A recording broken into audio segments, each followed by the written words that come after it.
As most famously presented by William Paley in his theological work titled Natural Theology, the Watchmaker Analogy is a recurring argument for a designer, which, by way of analogy, asserts that complexity requires a designer.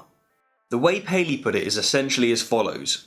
If you were walking across a field and saw a watch lying upon the ground, you wouldn't assume that it had come together by chance because it is too ordered and complicated. Rather, you would assume that it had a conscious and intelligent designer. By way of analogy, Paley then went on to argue that because life, and indeed the universe, is ordered and complicated, it too must have had a conscious and intelligent designer. While Paley's presentation of this argument is the most famous, since his time many theists and deists have developed versions of their own. For example, Ray Comfort often uses the analogy of a painting and a painter, while Ian Duby is fond of using the analogy of a building and a builder. However, despite the many versions of this argument, they are all fundamentally the same. They assert that complexity requires a designer. So what exactly is wrong with this argument? I mean, the title of this video promises to debunk it, and yet we're a minute in and we haven't even started. So, beginning with its most critical flaws, let's get on with it. First and foremost, and what single-handedly debunks the Watchmaker argument, is that it's a false analogy. An analogy is a comparison between things that have similar features for the purpose of explaining a principle or an idea.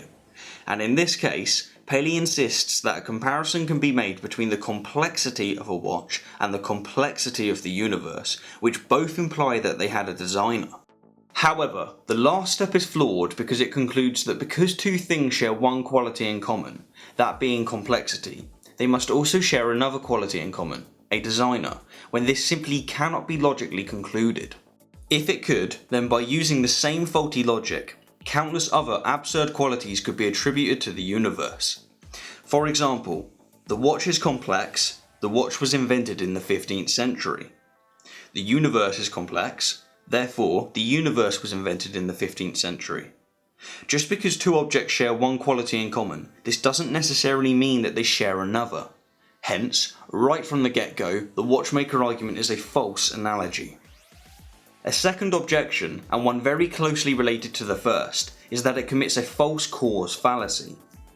It does this by asserting that complexity and order can only be caused by a designer, when not only has this never been proven to be true, it has actually been proven to be completely incorrect. But we'll get to evolution in just a second. Essentially, like all false cause fallacies, the Watchmaker argument mistakenly confuses correlation with causation. It recognises a relationship between complexity and designers, and then concludes that one necessarily implies the other. To once again demonstrate this flaw through an unrelated example, we can take a look at the following. Temperatures have been rising over the past few centuries, whilst at the same time the number of pirates have been decreasing. Thus, pirates call the world and global warming is a hoax. There may be a correlation between temperatures and pirates, just as there is a correlation between complexity and designers, but this doesn't necessarily mean that one implies the other. And this brings us comfortably to yet another major problem with the Watchmaker argument. It completely ignores evolution by natural selection. Without getting into it too deeply, natural selection has been completely and utterly proven to be an unconscious process that has given rise to countless complex and purposed organisms, which, without an understanding of natural selection, do indeed give the impression that they were deliberately designed. Or in other words, we know for a fact that nature can, does, and has produced remarkably complex organisms without a conscious and intelligent hand behind it. The truth of the matter is that the reason we recognise a watch as designed actually has nothing to do with how complex and purposed it is, but rather it is because we already know that the watch was designed. We have literally millions of examples of watches being created by a designer, and 0 examples of watches being made without a designer. However, and in contrast, we have 0 examples of life being created by a designer, and literally millions of examples of nature creating complex life. A fourth major flaw with the Watchmaker argument is that it either commits a special pleading fallacy or that it's completely self-refuting. Its core premise asserts that purpose and complexity requires a designer, and so if we draw the Watchmaker argument out to its logical conclusion, that there is a God and that it created the universe and everything in it, then by applying the argument's logic to itself, we must conclude that that God too had a designer, and so on and so forth for infinity. By definition, special pleading is an argument in which the speaker deliberately creates an exception to their argument without justifying why, and that is precisely what one must do to prevent the Watchmaker argument from being completely self-refuting. Hence, the Watchmaker argument is either self-refuting or it commits a special pleading fallacy. Despite the fact that each of the previous 4 objections single-handedly defeat the Watchmaker argument on their own, here are just some additional issues to add insult to injury. The Watchmaker argument is self-contradicting. The argument first assumes that a watch is different from nature, which it indirectly claims is uncomplicated and random.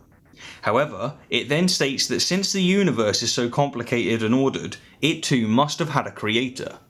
Thus, it gives the universe 2 incompatible and contradicting qualities. The Watchmaker argument doesn't imply a designer, it implies that there are many designers. After finding that watch upon the ground, imagine if you then saw beside it a shoe. Would you assume that a watchmaker made that shoe? Of course not, you would assume that a shoemaker made it. Therefore, according to the analogy, life must have a life maker, suns must have a sun maker, and so on and so forth, implying that there are many creators rather than just one. Of course, one creator could be responsible for creating more than one thing, but until demonstrated, that is still just an assumption. The Watchmaker argument acts as if a watchmaker creates a watch from nothing, when this simply isn't true. A watch, like all human creations, is a rearrangement of energy and matter that already existed. A watchmaker can't create a watch literally from nothing, and so the Watchmaker argument can actually only argue that the designer of the universe rearranged energy and matter that already existed. The Watchmaker argument doesn't support theism. Even if it were accepted to be a sound argument, it would only prove that the universe had a universe designer, and that's it. It wouldn't prove a particular religion to be true, or, as Hitchens put it, even if the Watchmaker argument was valid, you, as a theist, still have all of your work ahead of you. In addition to the Watchmaker argument not supporting theism, its logic is also inconsistent with the description of most monotheistic gods, and certainly the Abrahamic ones. An all-powerful and all-loving God would not create organisms with the type of suboptimal design that can be seen in nature. From vestigial organs to birth defects to pregnancy complications, it cannot logically follow that an all-powerful, all-loving God can be responsible for this. Meaning that if the Watchmaker argument was valid, this would mean that the God that created the universe is either not omnipotent or not omnibenevolent, or both. So, to recap, the Watchmaker argument is flawed because it's a false analogy, it commits a false cause fallacy, it completely ignores evolution by natural selection, it commits a special pleading fallacy, or it's completely self-refuting, it's self-contradicting, it doesn't imply a designer, but rather many designers, it acts as if watches are created from nothing, it doesn't support theism, and it doesn't support the concept of an omnipotent and omnibenevolent God. It's not a sound argument. In fact, it's thoroughly debunked. As you might have noticed, this video is quite a bit longer than many of my others, but to be perfectly honest with you, I think it needed to be. While the Watchmaker argument is thoroughly flawed, it is nevertheless what I personally consider to be one of the best arguments for a deity that has ever been, and hence, it deserved this royal kick-in. Thanks for the view, and I'll leave you with this overwhelmingly powerful argument to consider. Armoured Skeptic has a YouTube channel. Armoured Skeptic has 300,000 subscribers. Rationality Rules has a YouTube channel.